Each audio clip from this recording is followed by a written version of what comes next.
اما بعد فاعوذ باللہ من الشیطان الرجیم بسم اللہ الرحمن الرحیم قال اللہ تبارک و تعالی فی کلام المجید فرقان الحمید الا ان اولیاء اللہ لا خوف علیہم ولا هم یحزنون صدق اللہ العظیم وبلغنا رسولہ النبی الامین ان اللہ و ملائکتہ یصلون علی النبی یا ایہا الذین آمنوا صلوا علیہ وسلموا تسلیما۔ حضور نبی رحمت تاجدار مدینہ قرار قلب و سینہ حضرت محمد مصطفیٰ صلی اللہ علیہ وآلہ وسلم نے ارشاد فرمایا، کائنات میں سے جب میرا امتی مجھ پر درود پڑھتا ہے تو میں اس کا درود سنتا بھی ہوں، اس کا جواب بھی دیتا ہوں اور اس کو پہچانتا بھی ہوں۔ برادران اسلام، اگر آپ بھی بارگاہ رسالت مآب صلی اللہ علیہ وآلہ وسلم میں اپنی پہچان کروانا چاہتے ہیں تو ایک دفعہ باواز بلند درود پاک پڑھ لیں۔ الصلاۃ والسلام علیک یا سیدی یا رسول اللہ وعلی آلک و اصحابک یا حبیب اللہ۔ الصلاۃ والسلام علیک یا سیدی یا رسول اللہ وعلی آلک و اصحابک یا نور اللہ۔ چند منٹ کی حاضری ہے۔ صدر مجلس پیر طریقت راہبر شریعت منبع فیوز و برکات عالمی مبلغ اسلام سفیر عشق رسول الحاج صاحبزادہ قمر سلطان امیر افضل دامت برکاتہم القدسیہ جگر گوشہ حضرت سخی سلطان محمد باہو رحمۃ اللہ علیہ۔ گفتگو سے قبل مجھے احساس ہے کہ وقت خاصا بیت چکا ہے اور قبلہ حضرت صاحب کی مصروفیات بھی، اور میں راستے میں گاڑی کے اندر بھی بات کر رہا تھا کہ یہ ڈاکٹر شفقات صاحب کی فیملی خوش نصیب ہیں کہ کم از کم مجھے 10 سال ہو چکے ہیں حضرت سلطان محمد افضل رحمۃ اللہ علیہ کے عرس مبارک پر آتے ہوئے۔ آج کے دن قبلہ پیر صاحب نے کبھی کسی کو ٹائم نہیں دیا، چونکہ زائرین دربار شریف پر جمع ہوتے ہیں اور غسل شریف ہوتا ہے، چادر پوشی ہوتی ہے، لیکن وہ اکثر کہا جاتا ہے نا کہ لجپال پریت نو توڑ دے نہیں، جدی باں پھڑ لمن انہوں چھوڑ دے نہیں۔ تو یہ چونکہ سلطان العارفین کے شہزادے ہیں اور یہ گھرانہ ماورا الورا ہے، یہ پھر غریب پرور اور مریدین کی دستگیری فرمانے والے ہیں۔ اس لیے ڈاکٹر صاحب کی محبت کی وجہ سے قبلہ حضرت صاحب نے ٹائم عنایت فرمایا۔ کل انشاءاللہ العزیز صبح 9 بجے سالانہ عرس پاک کی مرکزی تقریب پنڈی سید پور شریف سلطان محمد افضل رحمۃ اللہ علیہ کے دربار پرانوار پر شروع ہوگی اور انشاءاللہ 1 بجے ختم پاک اور دعائے خیر اور اس کے بعد لنگر شریف تقسیم ہوگا۔ آپ تمام احباب، مائیں، بہنیں، بیٹیاں، دوست احباب جوق در جوق شرکت فرما کر اپنے قلوب و اذہان کو منور فرمائیں۔ جس آیت مبارکہ کو پڑھنے کا شرف حاصل ہوا، اللہ رب العزت نے ارشاد فرمایا، الا ان اولیاء اللہ لا خوف علیہم ولا هم یحزنون۔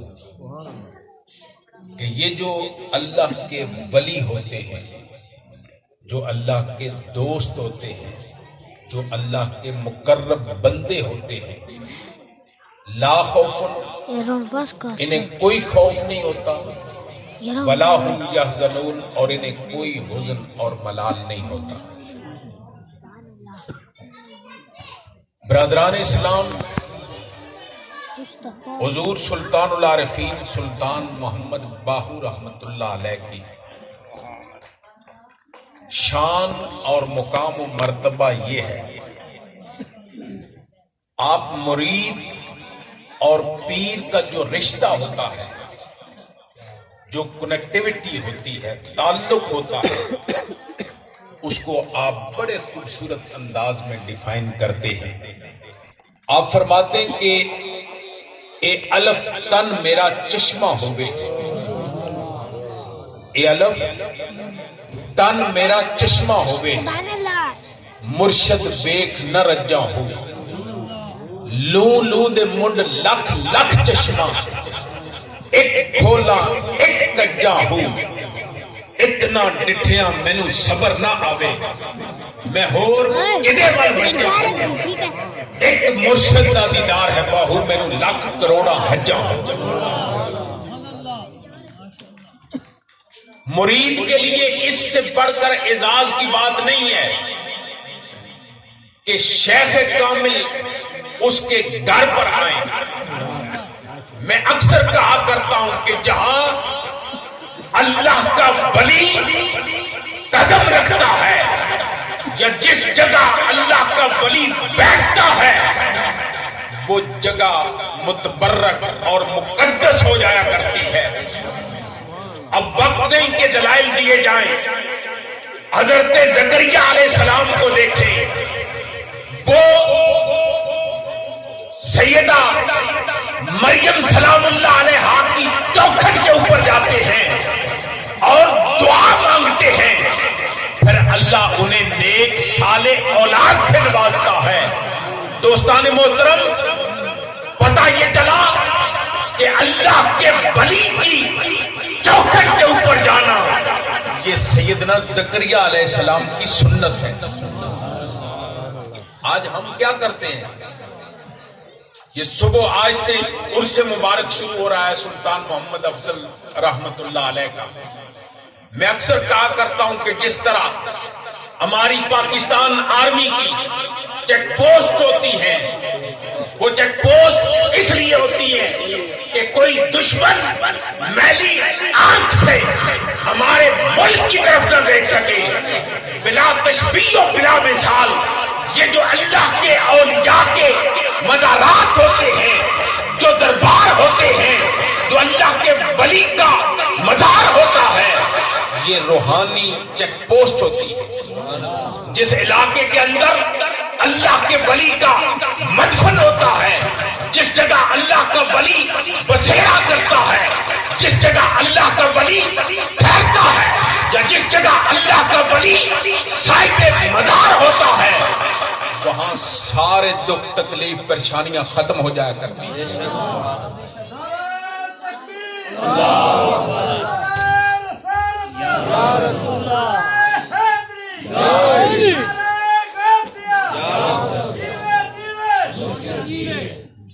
اگر چونکہ چشتی صاحب نے بات کی، نصیر چشتی صاحب نے، 11ویں شریف کا مہینہ ہے،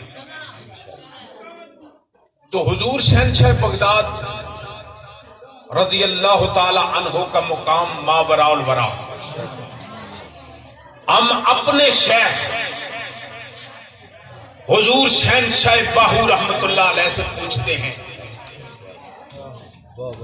کہ یا حضرت سخی سلطان محمد باہو رحمت اللہ علیہ، ہمیں پیران پیر، محبوب سبحانی، قطب ربانی، شہباز لامکانی، قندیل نورانی، الشیخ سید عبد القادر جیلانی المعروف حسنی حسینی سرکار غوث پاک بڑی 11ویں شریف والے کا مقام کیا ہے؟ جب حضور سلطان العارفین بغداد شریف حاضری دے کر واپس آئے نا، خالد بھائی تو مریدین نے پوچھا کہ سرکار آپ نے شہنشاہ بغداد کی کیا شان دیکھی ہے؟ تو آپ نے فرمایا کہ بغداد شہر دی کی نشانی اچیاں لمیاں چیراں ہوں اے تن من میرا پرزے پرزے جیوں درزی دیا لیرا ہوں انہاں لیراں دی گل کفنی پا کے رلساں سنگ فقیرہ ہوں تے بغداد شہر دے ونج ٹکڑے منگساں تے کرساں میرا میرا دوستان محترم، میں نے سیرت غوث پاک رضی اللہ تعالی عنہ کو سٹڈی کیا اور سیرت حضور سلطان العارفین سلطان باہو رحمۃ اللہ علیہ، آپ نے تقریباً 140 بکس تصوف اور اسپرچولیزم روحانیت کے اوپر لکھی۔ حضور شہنشاہ بغداد اور حضور سلطان العارفین سلطان باہو رحمۃ اللہ علیہ کی سیرت کے اندر بہت ساری قبلہ کاری نو بار سب مطابقت ہے۔ میں نے چونکہ میں زیادہ کرامات کی طرف نہیں جانا چاہتا، صرف ایک بات کرتا ہوں کہ حضور شہنشاہ بغداد ایک مرید کے گھر تشریف لے گئے اور وہاں درخت جو ہے وہ خشک تھا۔ آپ نے فرمایا کہ ایک لوٹا لایا جائے۔ آپ نے اس درخت کے نیچے وضو کیا اور وضو کا پانی اس درخت کی جڑوں کے اندر گیا اور تاریخ دان لکھتا ہے کہ وہ درخت اس کے بعد اتنا ہرا بھرا رہا، اتنا پھلا پھولا، اتنا پھلدار ہوا کہ جس کی نظیر نہیں ملتی۔ اور میں حضور شہنشاہ باہو کی بات نہیں کر رہا، میں اپنے مرشد کامل حضرت الحاج شہزادہ قمر سلطان امیر افضل دامت برکاتہم القدسیہ کی بات کرتا ہوں۔ چونکہ وہ کہتے ہیں نا کہ آپ بیتی یا جگ بیتی، چونکہ ہم جاڑو بردار ہیں، حضرت صاحب کے ساتھ سفر حضر میں رہے، غالباً یہ سرگودا کا واقعہ ہے۔ وہاں ایک قبلہ حضرت صاحب کے دادا جان کی مرید تھی خاتون، اس نے کہا کہ سرکار ہمارے گھر میں جو ہے درخت لگے ہوئے نا وہ پھل نہیں دیتے۔ تو حضرت صاحب نے فرمایا کہ ایک لوٹا لایا جائے۔ لوٹا پانی کا لایا اور حضرت صاحب نے گرمیوں کے دن تھے وہاں وضو فرمایا۔ آپ یقین جانیے کہ وہ آج بھی گھر گواہ ہے کہ وہ پھلدار درخت اتنا پھلا کہ پورے محلے والے اس سے فیض یاب ہوتے ہیں۔ بات کرنے کا مقصد یہ کہ اقبال جو صوفی بھی ہے، فلسفی بھی ہے، اور اس سے بڑھ کر ڈاکٹر اقبال ایک عاشق رسول بھی ہے۔ آپ فرماتے ہیں کہ من عرف نفسہ فقد عرف ربہ۔